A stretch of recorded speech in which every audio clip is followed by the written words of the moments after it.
Hector, are you ready for soccer time? Let's do it, baby. Go!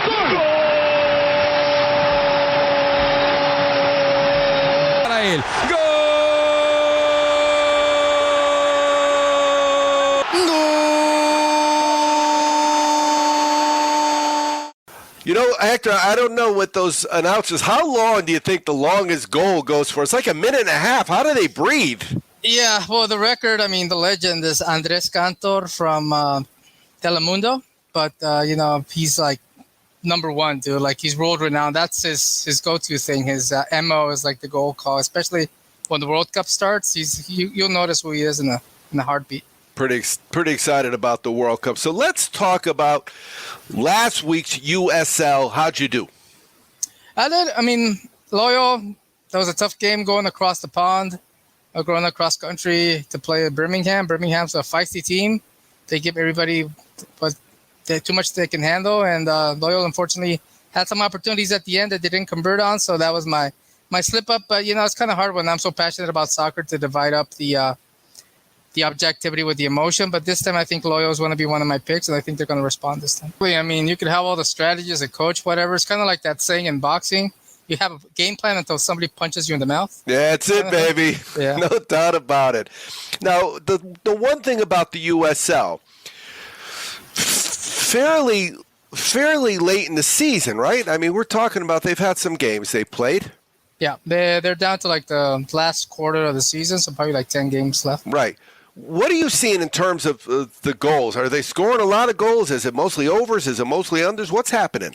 Oh, it depends on the teams, obviously. The offensive-minded teams like the Phoenix Rising and those that are known for scoring, they're still doing their thing, But it's kind of like every year in the USL and kind of like in professional soccer in general, there's going to be changes to teams, to players, to coaches, to venues. So that's a lot of chemistry building right now. So, it could be 1 week you score 0, the next week you'll score 5, So it's kind of like you have to keep up with those things. Yeah, that was a tough loss for your local San Diego Loyal out there in San Diego because the team ahead of them won. That's a 3 point Yeah, it swing. looks like San Antonio's going to pull away with that one now. But at least they got a good look at taking second place. Yep. So let's talk about Saturday. What do you got? So I got 3 for Saturday, USL Championship matches. Colorado Switchbacks playing at home against Tampa Bay Rowdies. Tampa Bay, one of the best teams in the Eastern Conference. They made it to the final last year. They lost to Orange County.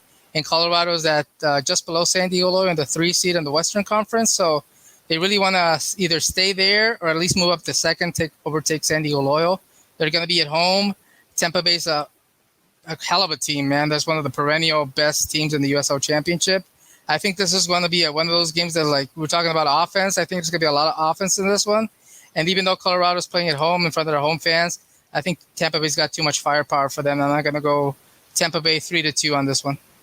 Yeah, and you've heard me. If I've said it once, I've said it 1,000 times. If you are not betting soccer, you're missing out. You need to be betting soccer. But if you're betting soccer, don't be confused because on every sport in hockey, baseball, American football, basketball, the visitor is on top, the home team's on the bottom. But not in soccer, so it confuses you quite often when you see this teams reversed from the way we do it here. All right, so let's do this. Let's take a break, and when we come back, we'll get your other 2 plays. You're listening to Soccer Time with Hector on Wake and Bake. You can get championship footballs at championshipfootballs.com. They offer a 100% money-back guarantee on every single souvenir football that they sell. It's the coolest present that they'll open that day, guaranteed. There's nothing worse than trying to find the right gift for somebody that already has everything. Whether that special present is for a Tampa Bay Buccaneers fan or an Alabama Crimson Tide backer, maybe Gramps is a lifelong Dallas Cowboys supporter, or your brother-in-law is in LSU Tiger territory. Know a member of the Baylor Alumni Association?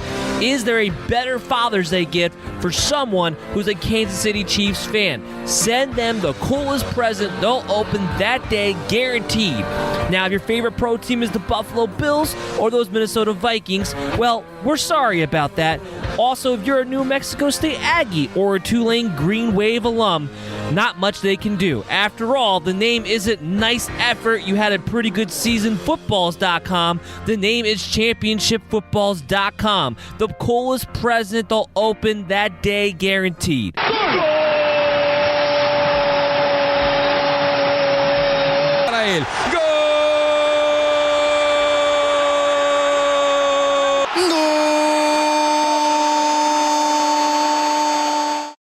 Welcome back to Soccer Time with Hecker on Wake and Bake. Hector, I love those. I just love those goal scorers. I just love them. You know, it's funny because soccer, unlike a lot of sports, there's a lot of time where nothing's happening between flops and after goals. It's not like you get a lot of goals. If they took as much time in basketball after every point as they did in soccer, the game would last 16 hours, you know?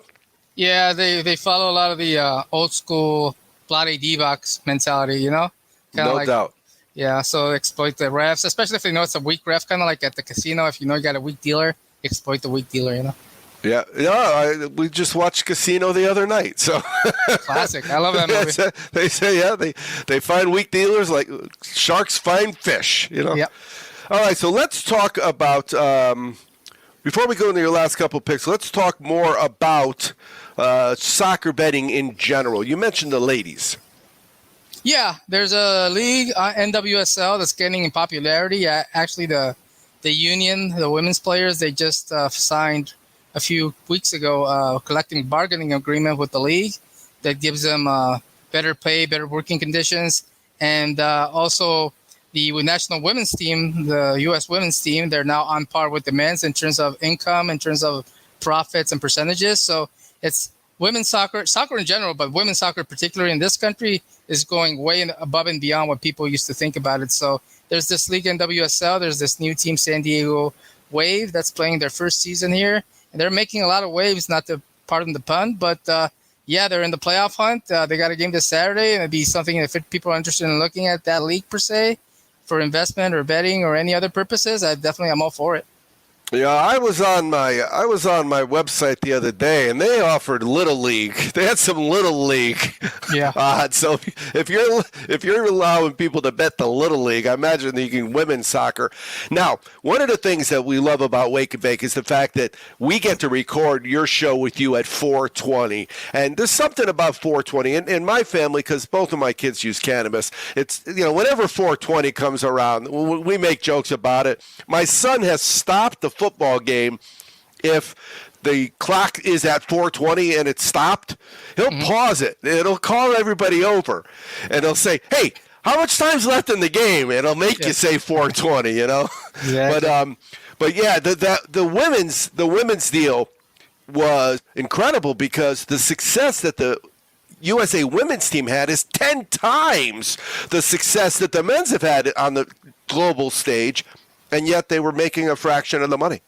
Yeah, I'm glad they deserved everything they got and then some. And the Women's World Cup is in 2023. So the guys is at the end of 2022, then the women's in 2023. So it's going to be soccer galore for everybody that's into soccer. Yeah, I'm looking forward to it. All right, so you gave out Tampa Bay in the first segment for the USL Championship. Let's get a couple more winners out of you. We brought them up a second ago. San Antonio FC, first place of the Western Conference. They're 7 points ahead of San Diego Loyal now.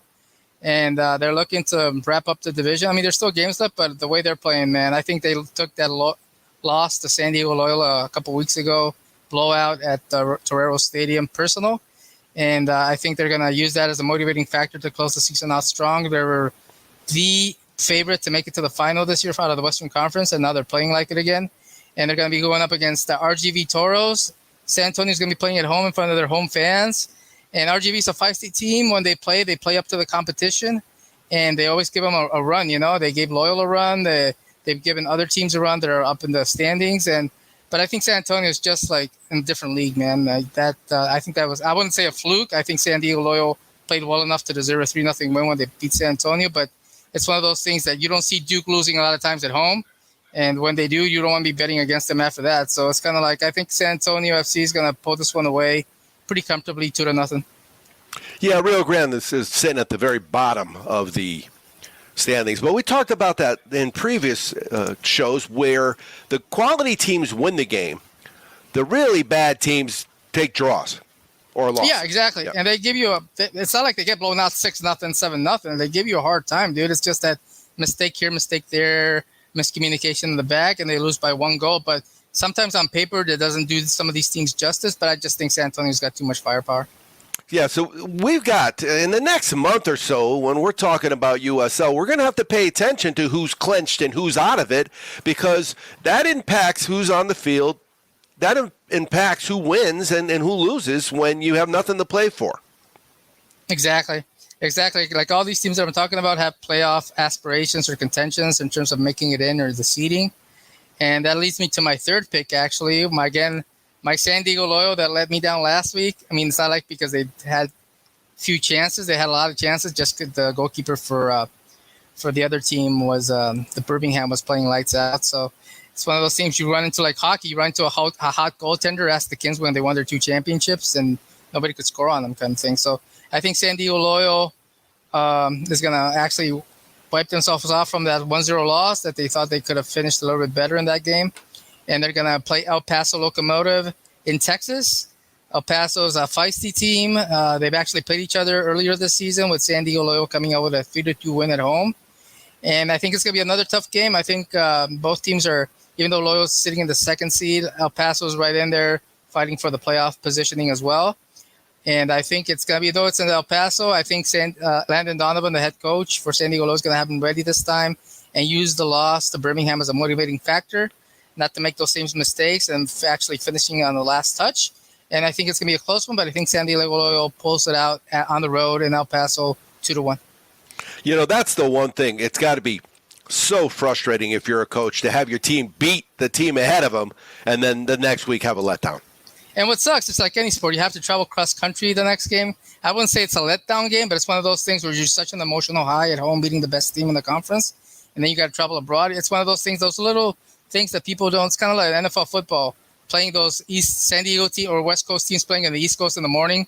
It's kind of like, and you're traveling and all that, thousands of miles. It gets to you, dude, even if you're a professional. But I think San Diego Loyal's got enough to pull this out in El Paso this time. No, there's no doubt those West Coast teams traveling to the East. And you've seen in the past in the NFL where if they got 2 in a row, they just stay there. Yeah. You know, they just camp out for 2 weeks on the East Coast. All right, Hector, anything else before we let you go?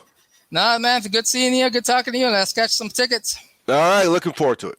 It's football season, ladies and gentlemen, and PropSwap is the best way to lock in the action right now. This time last year, Cincinnati was 300-1 odds. Thousands of prop swappers cashed in on Cincy just by buying their tickets on PropSwap early and then flipping for a profit when Burrow and company got hot. Now is your chance to do it again. With thousands of buyers across the country, you'll always get the most amount of money for your bet on PropSwap. So hurry to PropSwap while it's early and grab a ticket or 2. The odds are always the highest right now. It really does pay to get in early. Go to PropSwap.com or download the free PropSwap app today. PropSwap is where America buys and sells sports bets. If you listen to Muhammad for 151 Sports Investing, he told you how much better the odds are on PropSwap than what is being offered at your local sports book. And look at me. I had UConn. I went for 2. So instead of getting just 1 ticket with UConn in the future for the Final Four, I got 2, sold 1 on PropSwap, and when they lost, I ended up having a positive ROI on a national championship future ticket where the team lost. Only on PropSwap, where America buys and sells sports bets. Oh, Canada,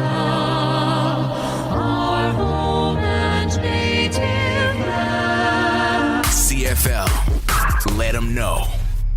Welcome to Saturdays in Canada with Black Hawk West here on Wake and Bake. You know, Black Hawk West, I have to be honest, as regular football comes, in the past, we've kind of let CFL kind of take a back seat, but I don't think that's going to happen this year.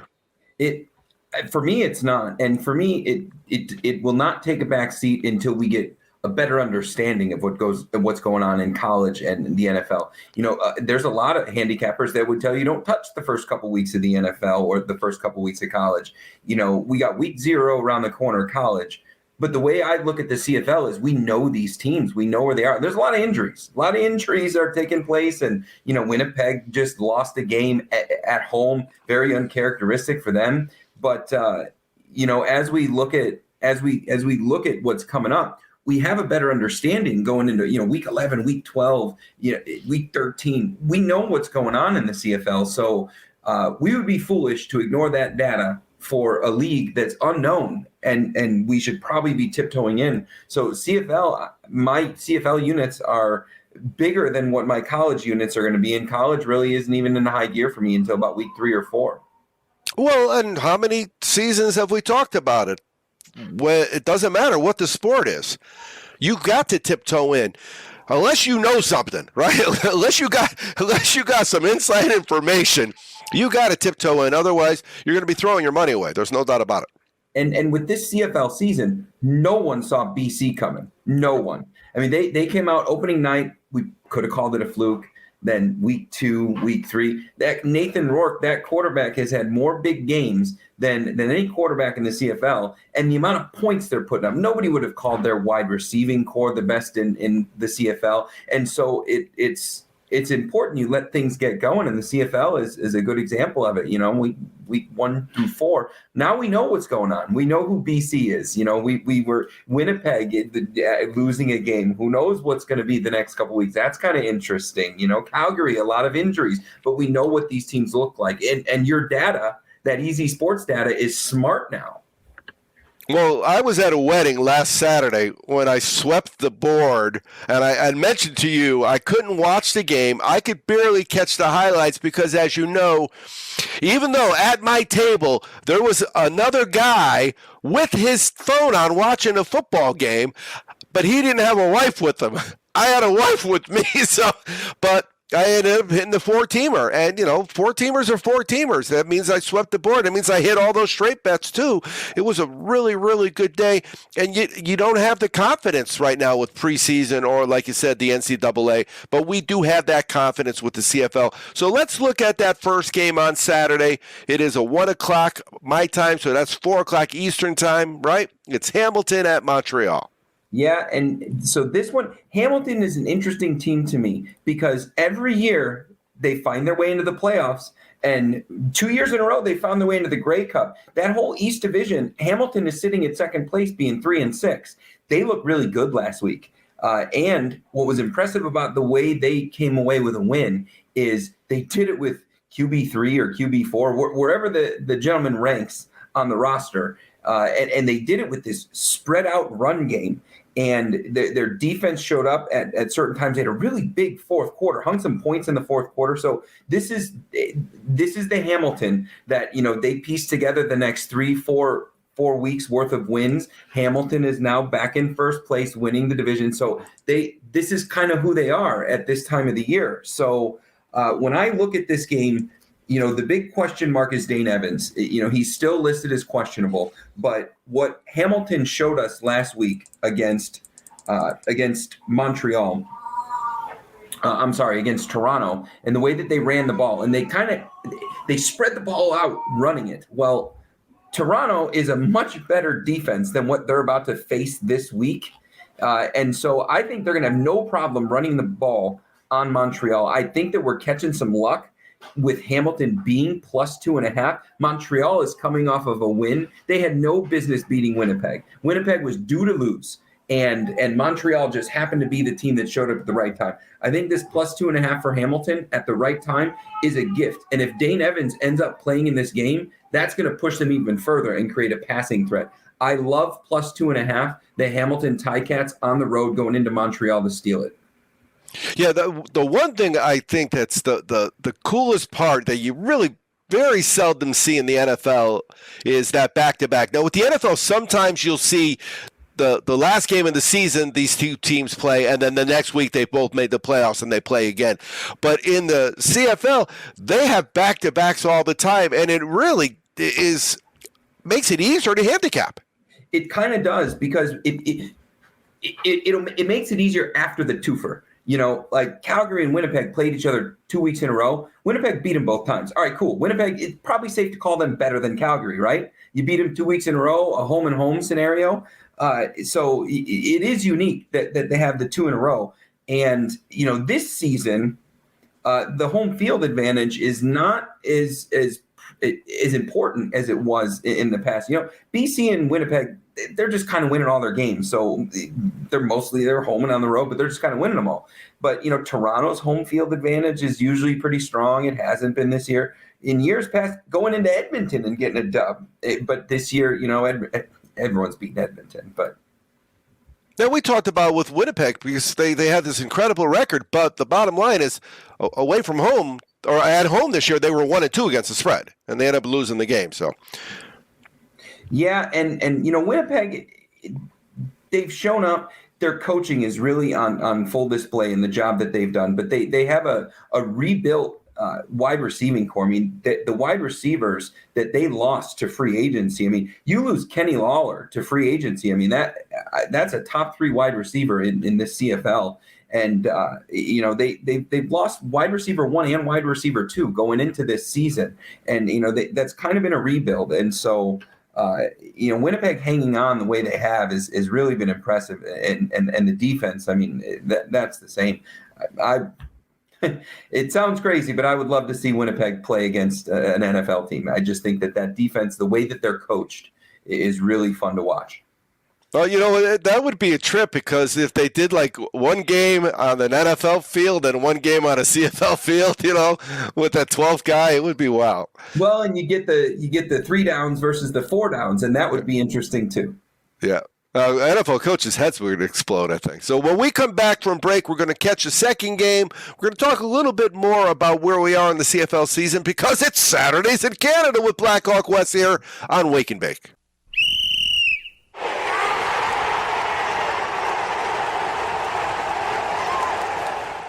Welcome back to Saturdays in Canada with Blackhawk West from 151 Sports Investing here on Wake and Bake. And you know what? The CFL has, so they're about not halfway yet in terms of the games, but some of the teams are halfway in terms of how many they played because they're going to go 21 weeks. And, of course, they all get buys. But they have a unique playoff. I don't know, what would you call that playoff thing? What do they call it? Well, there's a swap that happens, and you can call it a lot of different things, but basically, in the East or the West, the top 3 teams go to the playoffs. The first place team gets a bye. But if the fourth place team is better than the third place team record wise and points wise, they will do a swap. So if the season ended right now, Saskatchewan being the number 4 seed in the West, they're 5-4, which is better than Montreal's 3-6 third place. So Sask would actually go over to the East, and they would be coming out of the East from a playoff standpoint. And I got to tell you, Saskatchewan, if you look at who they would play, as of right now, they would play Hamilton. I think it's easy to say Sask would beat them. And then in the conference finals for a trip to the Grey Cup, they'd play Toronto, and they would go into Toronto. So it just depends on which version of Toronto we get. But I would probably take Sask money line against Hamilton and against Toronto. And so the number 4 team, it hasn't happened in a long time. It has happened, but it's been a while. But that number 4 could go to the East and realistically find their way into a Grey Cup. And at this point, I think they'd be playing BC. Yeah, you've got an East Division that's 11-23 overall. Not one team over 500 because Toronto's in first place at 4-4, and then you look over at the West, and everybody except the Elks, and thank God for the Elks, of course. Everybody except the Elks has a winning record. There is no winning record in the East Division. I think that when it's all said and done, I think that Hamilton is going to be the one.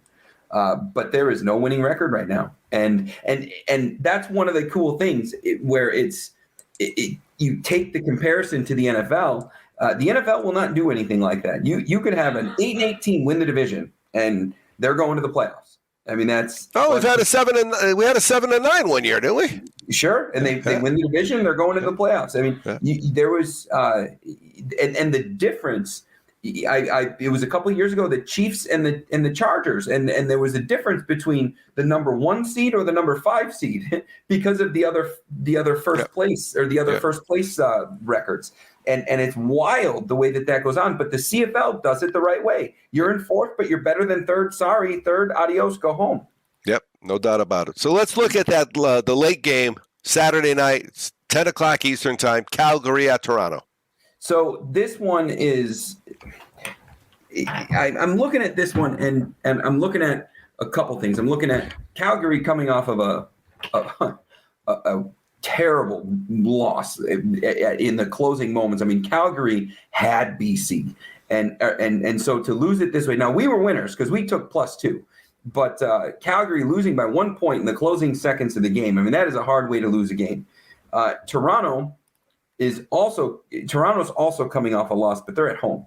And so Calgary's beat up here. Calgary is beat up. When we look at both teams are on a second string running back. Although I don't think it's going to hurt Toronto the same way that it hurts Calgary. Calgary is without Carey. And then you look at their wide receiving core. They're without Beggleton did not practice. Henry did not practice, and Philpott did not practice. So 3 of their 4 top receivers did not practice, and they're going to go into the game as questionable. So, and along with RB1, that's a lot of not practice as of today going into tonight's game. So it's really hard to go here, but just because personnel-wise, the roster is way better and Calgary statistically is better, but I have to take the points on a team coming off of a bigger loss, and I feel like maybe Calgary has lost enough of these close games that maybe there was one big one a few weeks ago where they came back and they won a game they shouldn't have. But I feel like Calgary is kind of learning how to lose these close ones. They got an incredible defense. They're putting up a lot of points. You know, statistically, they got a bump from beating Edmonton 49-6. But I like the points. I'm going to take Toronto at home +2.5. They're a healthier roster and they're at home. There's no doubt, Wes, that sometimes teams sit around waiting to see how we're going to blow it this week. There is, and, you know, Bo Levi's had a good season. I mean, he really, compared to the way that he looked last year he looked hurt. But after last week, they did everything they possibly could to beat this BC team that just would not lose. I mean, they just would not lose, and they hung 40 on them. Nobody has hung 40 on Calgary this year, and I'm sorry, 41. And so I think you're right. I don't know that Calgary is waiting to lose, but they're learning how, that's for sure. No doubt about it. All right, so we've got you, Blackhawk West, on Twitter at 151_sports. But every week now during football season, you're going to be discording, aren't you? Yeah, we're going to start after week 0. You know, the week going into week 0, so next Thursday, we're going to talk just about bankroll management, approach going into the season, a lot of financial coaching going on there. And then the following week, we're going to get into picks and strategy behind the picks and talking about tiptoeing. And but yeah, we're going to get on our Thursday. It's a live recording, so there'll be a group. Whoever is a member of the Chicago Options Trader Group, they will be able to log in and do some Q&A stuff, and then the recording will get saved for all the members to have access to. And that is a valuable. I mean, everything we do is valuable, but I've listened to that. That's a valuable recording, no doubt about it. Yeah, the approach we're taking is we want to teach people how to make the smartest moves possible and protect the bankroll. I'm giving out picks. But my main goal is that everybody is approaching this thing in a way that you protect yourself and you're profitable. No doubt about it. And that you have done, my friend, that you have done. All right, Blackhawk West, we'll talk to you in week 0. Yeah. You've been joined by Blackhawk West here on Saturdays in Canada on Wake and Bake, and we'll catch you next time. I want some more. I want some more. I want some more. Welcome to More Winners with Mo from the Mo Radio Show. We want Mo, we want Mo, we want Mo. Hey, Mo, you had a pretty good weekend. I know for a fact that I won money on the Indianapolis Colts in the first quarter. How else did you do your plays? Do you remember? I hit the same game parlay on the Colts game in the first half, which was really good. So, it didn't matter what happened the rest of the game because I was a winner after the first half. I've been trying in the preseason games only to play the first half because you get more starters playing. You'll get to, at least some second teamers in there. Second half, it's a crapshoot. So right now, I think my preseason strategy now is to only play the first half. Yeah, they're it's a unique world. Okay, so we had the first week, and I did pretty good. Now we got the second week coming up, where now they've got to start really making some cuts, right? These rosters drop, another 5 or 10 people. Then though we've got the third week. Remember, there used to be a fourth week. Now there's a third week, and then they don't play again. So they got a couple weeks off. So it'll be interesting to see in that third game how far they let those starters go, because traditionally it would be the first half, right? Right, and then you're looking at guys who are not only trying to make the team that they're on, but they're also auditioning for other teams when they get cut. So, that third game becomes a really important game in the second half for those guys. Oh, big time, big time. So let's talk about where we're at in the sports betting calendar. We're at baseball, where the playoff races are really exciting this year because they've added a team. We've got the NFL, again, is finishing up. But next Saturday, our show is going to have real live college football, games that count. How exciting is that? College football is exciting, but since you don't get a preseason like the NFL, you had a lot of guys graduating from a lot of the top teams last year. So it's going to be interesting to see this first week of college. I usually try to take that off just to see where everybody's at, because you're going to have new quarterbacks for 3 of the top 4 teams from last year. So I know a lot of people can't wait to jump into the betting, but the first week of college is usually a week that I take off because I want to see how the teams are gelling since there's no preseason. And we've talked about that in any league ever in the history of sports. That first week or so, you need to tiptoe, because don't get me wrong, you want to throw fractions of units down, a handful of bucks here just to have some action. That's fine, because you know what? It really is a little better when you're watching a game. But that's where having that live action really comes in, because you could star in the fall game, right? In the spring game. All those are great, but that's playing against your own team. When they come out, and Hector mentioned it today in soccer, when you get punched in the mouth, that's when the fighting starts. So it'll be interesting to see how the live action on week 1, August 27th, a week from Saturday. So definitely something to take into account. Where are we with giving people some winners for this week? Well, one of my biggest things, and I learned it last year a lot in baseball, was this is the time of year when you're going to get teams that are out of it, playing a lot of young guys. So you're going to see some out of whack scores. I think we saw a score the other day where the Cardinals whacked the Rockies 12-0. So you want to watch for teams that are competing for a playoff spot, playing these teams that are already out of it, playing young guys, and maybe watch and try not to get caught up with those big lines, because there's going to be some astronomical lines out there, and trying to get caught up in those. Not so good. It's a terrible thing to be chasing your tail. And the same thing with the first week of college football. There's nothing worse than getting down big and chasing your money the rest of the season, because as we know, that very rarely works out. Oh, and especially when you're talking some of these baseball lines well over 300. We talked about it earlier on the show with John from GMF Sports Consultants, where you got a minus 360 team. You have to sweep the board. You have to hit all 4 games. If you go 3-1, you lose $60. Yeah, baseball for me has been one that I've always tiptoed around. I know that you've done very well with baseball, but man, it's such a crapshoot nowadays. And you've got top of the line pitchers where the line is ridiculous because you're playing a Clayton Kershaw, but then these guys are only pitching 4 or 5 innings. So baseball to me has become one of the most difficult sports, I think, to bet. I've had more success betting hockey than I have betting baseball. Well, one of the things that I've noticed as I've worked out, remember, we got John from GMF Sports Consultant, is a great baseball handicapper. One of the things I've learned is I don't necessarily look at the innings. I look at the pitch count. And when you got a guy that's consistently throwing 7.5 innings, 7 2/3 innings, whatever, and he's throwing 104, 105 pitches, at least that guy is going to be there. You're right. And the other thing is too, is if you look, I think we're going to be close to setting another record for strikeouts in Major League Baseball. So, there's some statistics that are those, second and third line statistics that could come into play. I've been betting over under strikeouts a couple of times and done all right because, man, baseball hitters, it's become more of an all or nothing game. They're either hitting the ball a long way or they're striking out. So, some over unders and strikeouts has been working all right for me in some parlays this year. Oh yeah, you could find a power pitcher that throws a lot of strikeouts, and he's facing a team that swings and misses a lot. It's a good combination. Don't get me wrong. It's still going to be a negative number in front of the odds, but it's sure going to be minus, like the Padres on Thursday with Yu Darvish or minus 390. I mean, who are they playing? The little league team from Venezuela or what?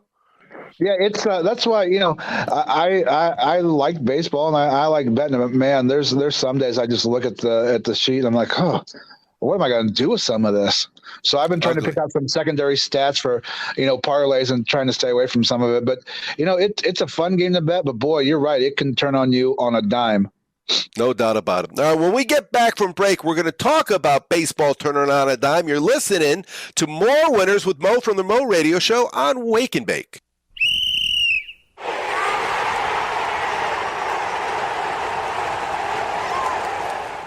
Welcome back to More Winners with Mo from the Mo Radio Show. Mo, we were talking about it can turn on a dime.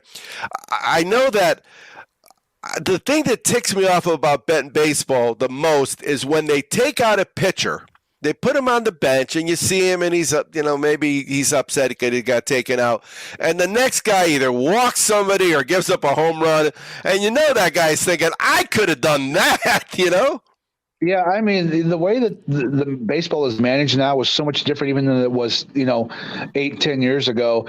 It's all about, load management and trying to keep guys fresh. But man, I'll tell you, it's a frustrating thing now, especially with these, the analytics nowadays with these managers try to live and die by. It's made it so hard to try to bet baseball.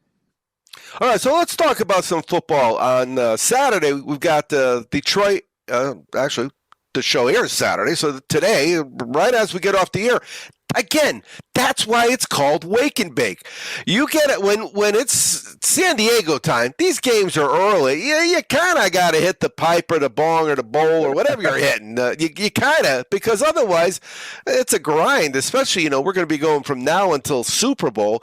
But Detroit, I guess from what I understand, that Hard Knocks is making them look like a pretty good organization. And they're actually favored at the Colts this week. They're favored by 3. You know what? And sadly, I like Detroit in this game, even though Indianapolis is my team. This team under this coach, Dan Campbell, they play their hearts out for this dude. We watched it last year when they lost so many games by 7 points or less. Indianapolis still trying to figure out in the receiver room. Matt Ryan's new. Jonathan Taylor will not play. You've got some injuries on the defense. Their new tight end tore his Achilles in practice on Wednesday on a non-contact injury. The Colts, this is going to be a home game for them, but I like the way this Detroit defense flies around. They've got some young guys on there that just don't know any better. Like they go out there and you got guys who are 6th and 7th round picks trying to make this team. And the way that Dan Campbell fires you up, man, I'm ready to go out there and hit somebody for him. As much as I hate it, I like Detroit in this game. You've got Aiden Hutchinson, who was the number 2 overall pick, who's probably the best player in this draft. Got to stay home in Michigan and play. He's still living with his parents and going to practice every day. I'm going to say Detroit covers this game, and I'm taking Detroit against my hometown team. You got to think they're to charge him a couple $100 a month for rent, though, right? I hope so at this point. on that kid. Yeah, I'm thinking with that kid, you tell him, we'll cover your rent. You got to pay for your own food. That dude must eat like a horse, too. My goodness. It's unreal, but man, he's fun to watch. Yeah.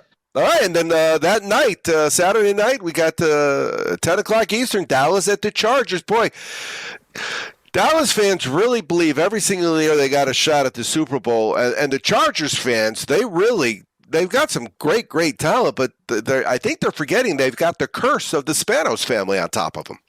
Yeah, it's sad to see a great young team like this be cursed with such bad ownership. It's frustrating to watch for the Chargers because, let's be honest, I mean, that's, your team, and they should last year have gone a lot further. But I think there are times that this bad ownership hangs over them. But you're talking about a Dallas team. A lot of times you're worried about team traveling to the West Coast, but since Dallas holds their training camp in California, not going to be much of a thing for them. I like the San Diego team a lot. I think they made some good moves in the offseason. They also, brought in a guy like Khalil Mack. You've got Justin Herbert there, who's fantastic. They've got a fun offense. They've got the highest paid safety ever in the league now in Derwin James. They're keeping this team, pretty much intact for these young guys that they've drafted, and they draft very well. I mean, there are so many homegrown guys on this team that are fantastic players who are going to be all pros. I like this Chargers team. I like them in this game, and I really like them for the season. I really think they've got a shot, to win this AFC West. And you're talking about a team that now has Devontae Adams in it in this division. And you're talking about, Patrick Mahomes. I think this team is really good, and I'm excited to watch them play. Yeah, they're definitely they're full of young superstars. There's no doubt about it. But you look how their season ended with the Oakland game, where all they needed was a tie, and they would have gone to the playoffs, and they gave the game away to Oakland, and Oakland went to the playoffs. It's those kind of things, I think, that are their Achilles heel. It's not the players. No, and I think that when you have such a young team, sometimes that kind of stuff happens. I think that, Justin Herbert with another year under his belt, I've heard some good things about him really becoming a leader on that team. And, I think that maybe that last year he wasn't fully that leader. He didn't have that voice yet. So I think that this year you're going to see a different Justin Herbert, just having that voice, feel more comfortable back there after having a year under his belt. And I think this team does a lot of good things. There's no reason we couldn't see 3 teams in the playoffs from the AFC West this year. Oh, there's no doubt. He's doing things that when you see, I've always loved that when they say names of people that have done what this kid's doing, and these are names that you know the kid's doing something special. Yeah, for them, it's going to be just being healthy. Can he stay healthy? Can this offense stay healthy? And you've got some guys on defense who are fantastic guys, who are star players, and Joey Bosa and Khalil Mack, guys, who have missed games and numbers of games with injuries. So can they keep these guys healthy? That's going to be the big thing, because when you look at them on paper, they're a team to be reckoned with. No doubt about it. All right, Mo, what we will do is remind people they can follow you on Twitter at Mo Radio Show, and we will talk to you again next time. All right, my friend. Talk to you next week. Sports Betting Weekly. All I do is win, no matter what. Got money on my mind. Welcome to Sports Betting Weekly here on Wake and Bake. We've got John from GMF Sports Consultants. Now, John, we're getting ready for the new season. We haven't talked to you on the camera, but we have, of course, talked mostly every day with our text threads. Did you know that right now in Tanzania it's 4:20? Wow, that's there. amazing. You go, baby. It's always 4:20 somewhere when we're talking sports betting and cannabis at 20 after the hour. It's just a matter where it is. That's amazing. Worldwide. Shout out to Tanzania. Like I said, not only do we mix sports betting now with the wake and bake marijuana, but I guess now we get some geography mixed in as well. There you go. World geography. What 420? There you go. That would be your PhD version. All right. So let's do this. Before we do anything more, let me remind people of where to reach you. It's John on Instagram, GMF_sports_consultants. And I would say the question I would have for you is, how is baseball season going for you? Baseball's going very good. We had a great first half of the season. Normally towards this time of the year, we really start kind of slowing down a little bit. This time of the year gets tricky. There's, teams already kind of, I don't want to use the word tanking, but, they're bringing up some of their minor league players. There's been some injury issues, kind of some of the top seeded teams are left out there, but they're, very high juice as far as odds wise. So we really get a little bit picky, and already with preseason football on, everybody has football kind of angst going on. So we're just getting ready for football to kick up, kind of winding down our MLB selection, and we'll be looking forward to the start of the season for NFL here very shortly. Yeah, it's brutal. Minus 360 I saw today on a line. And, you know, we talk about it all the time on Sports Betting Weekly. You can't make a living in sports betting minus 360. You just can't. Not at all. If you're playing those odds in the long run, you're going to do nothing but hurt yourself. So this is the time of the year where you start looking at alternatives. We had that conversation last night where you start looking at over-unders, and you start looking at maybe even team totals, because that's more of your traditional minus 110 juice. I can't personally see myself laying anything over minus 200 in an MLB game. It just doesn't make sense, especially for this time of year. And like I said, more than likely, you're just going to hurt yourself playing that in the long run. No, you have to have such a high winning percentage, because we talk about it all the time. You won 3, so you won 100 on each of those 3. So you lost. Now you lost 360. So you're 3-1, and you've lost $60. That's not good. Yeah, no, that doesn't equal out very good. Yep. And then you are now in pure proxy mode, I would imagine, for all the contests in Vegas, right? That is correct. We're actually getting into the prime proxy season, similar to how the NFL season. A lot of people wait. I think we're only up to maybe around 1,000, 1,100 people in the Circa contest, but I would expect that to be close to 5,000 or 6,000 entries, and that's all going to happen within the next 3 weeks. Well, right, because we've got, 2 more weeks, this week and next week preseason, and then they don't just go right into the season. They're off another week. Yeah, they're off another week, correct, yeah. And you can actually sign up right until the 9th, which I believe is that first Thursday night game. Right. You can sign up right into there, but the 85% of all these contests here, especially for Circa, is going to be done within these next couple of weeks right here. So we're really starting to ramp that up for the proxy. Right, and they could if they're looking to join any of those contests, they could hit you up on Instagram at GMF_sports_consultants, and you could help them be in a proxy. Exactly. Yep. That's what I do. We can get your bets in. You're allowed to enter these contests regardless of where you live in the United States. Unfortunately, it's still law that you have to be physically in the state of Nevada to put these bets in. This is where my proxy service comes into play. It's totally legal, totally allowed.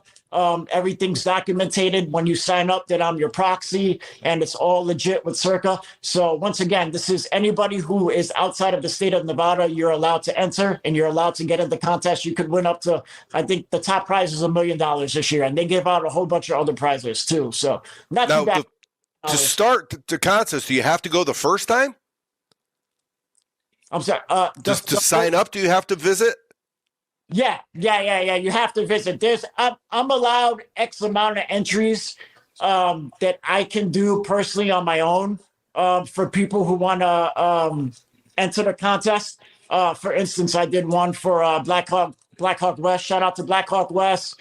Congratulations on the new family member there and everything. So I did one for him. I normally tend to only do that for personal friends and family. And I would recommend that people who are not familiar with their proxy do that as well, because you never know exactly who you're sending money to and whether or not you're actually registered into the contest. But I can register up to 8 people without them physically being here.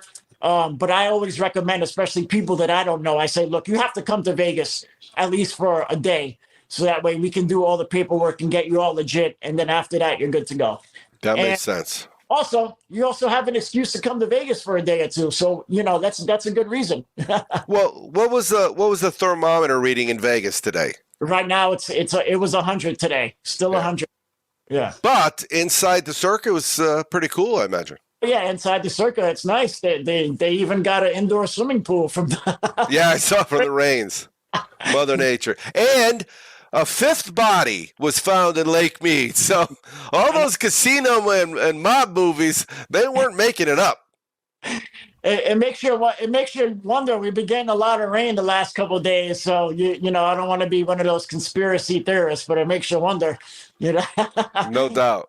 All right, so let's do this. Let's take a break, and when we come back, we're going to talk to you about something that we could cash this weekend. You're listening to Sports Betting Weekly on Wake and Bake.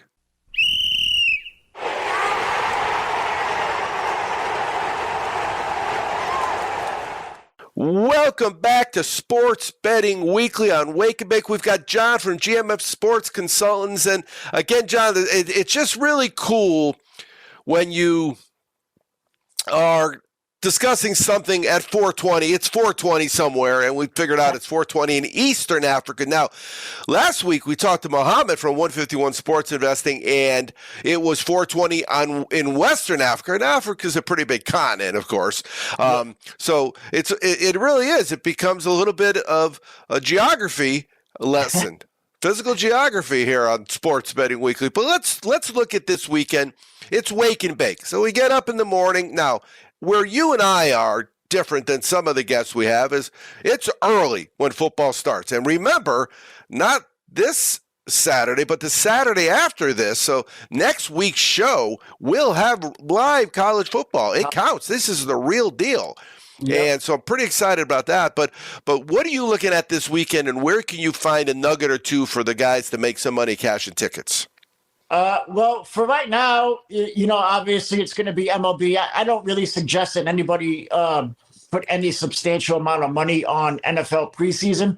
There are certain trends and there are certain, tendencies that certain coaches tend to play with in the preseason, but I wouldn't recommend anybody putting substantial amount of money onto that. Right now, we're still going to stick with Major League Baseball. That's what I'm going to do. And unfortunately, I'm going to have to see how these Yankees series play out because they have a ton of injuries and they have a big kind of series matchup versus Toronto, who is also on a little bit of a downswing here. But overall, I think Toronto has obviously the better offense up to now. Especially they just started the series right now and the Yankees were losing too.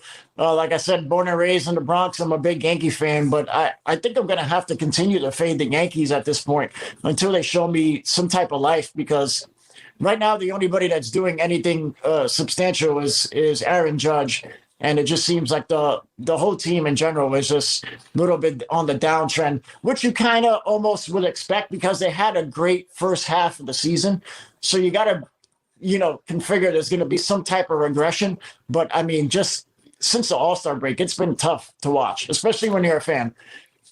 But they haven't really lost that much. They've lost like 3 games in the standings because the teams behind them are, they're playing under 500. The teams behind them are only playing 500. And you talk about Aaron Judge. I saw they pitched around them last night with the bases loaded.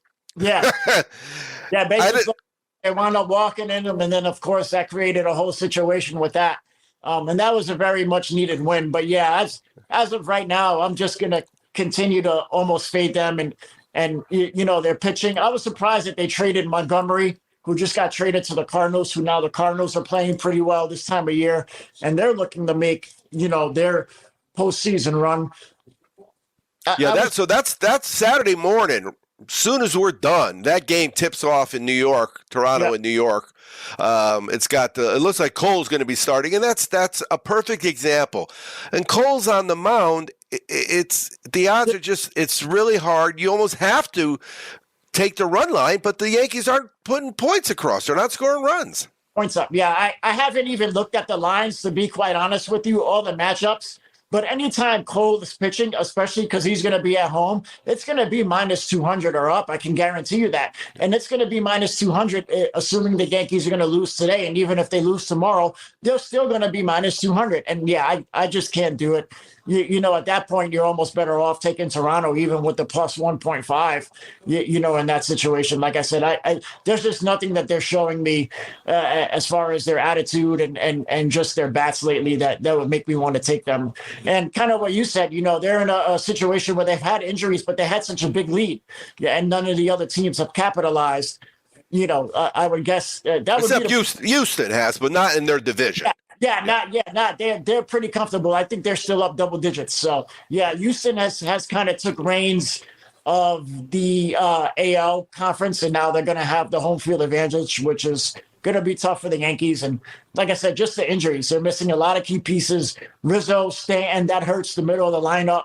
Now they're only focusing on Judge. And then you're putting guys in these predicaments where they're not used to being, in these situations. And, sometimes they feel like they have to do that much more. And then that's where we run into these issues. And just on the other aspect is when you do take them on the run line, because at least then it gets it down to minus 160 or minus 140 or whatever. You're still a big minus number, but you lose the ninth inning if they're in New York. Exactly. So now you lose 11% of your at bats, and you got to score 2 runs or more. It's a tough spot. So before we let you go, let's look at the rest of the MLB. Gotcha. Who's the other two? Give me 2 more teams that you're thinking it's going to have a finish strong. I would continue to ride the Astros. I just think the way they're playing right now, their rotation is looking good. The batting is right there. They've continued to be pretty, consistent throughout the season. Obviously, they have the best record in the AL. I don't want to say the Dodgers because the Dodgers are going to be another one of those minus 200 teams, especially when they're at home. But I'm really impressed with the way the Atlanta Braves are playing because they made up consistent ground these last couple of weeks, just coming off the series with the Mets and also the Philadelphia Phillies. I think the Philadelphia Phillies are a team to watch moving forward because they had some people hurt and now they're starting to get certain pieces back. And I think their rotation in general with Wheeler and the other pieces that they have, it's going to be very intriguing to see where they land in this situation. Obviously the Mets and the Braves are the top of that division. So it's going to be interesting to see how they kind of end the end of the year. They need Bryce Harper back. They haven't had him in a little bit of time. So, when he comes back, obviously you're talking about an MVP that could definitely make an impact and push Philadelphia into the, contention for being up there in the NL East. No, he's taking bat practice. I think he's going to be back soon, and that's a big addition to any lineup. Oh, of course. Well, anytime you get the middle of the lineup guys hurt, like I said, similar to how Stanton and Rizzo were out for the Yankees, you get guys who get pushed in this position and they kind of do too much because they're not used to being in there. And Bryce Harper he's an all-star. He's put up MVP numbers. A Vegas boy, homebred. Las Vegas, so obviously that's going to make a big difference to the Philadelphia Phillies. And I just like how they're playing right now. Unfortunately, they're in a tough division as well because they have the Mets and the Braves who just continue just to win games. And the Braves are in a similar situation to where they're getting some pieces back too that they didn't have. And they're just playing really, really good ball. And if you know about the Braves the last couple of years, this time of the year is when they really start to show out. So that's where I'd be looking to possibly make some money. There you go. And then the other thing you got to remember, too, with these teams that they may not get that division title, all you got to do is get in the race. You got to get one of those 3 spots for the wild card because then anything's possible. It's playoff baseball. Exactly, especially this year because they have the expanded wild card. So you never know. Come September, October now, it's all about who's playing hot. You only got to get hot for those couple weeks.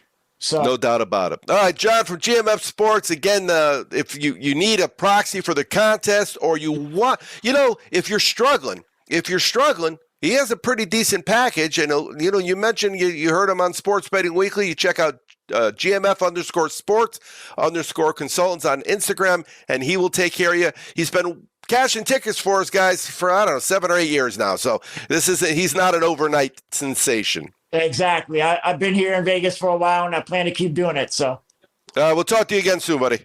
Sounds good. Thank you. Appreciate you. Thanks for having me on.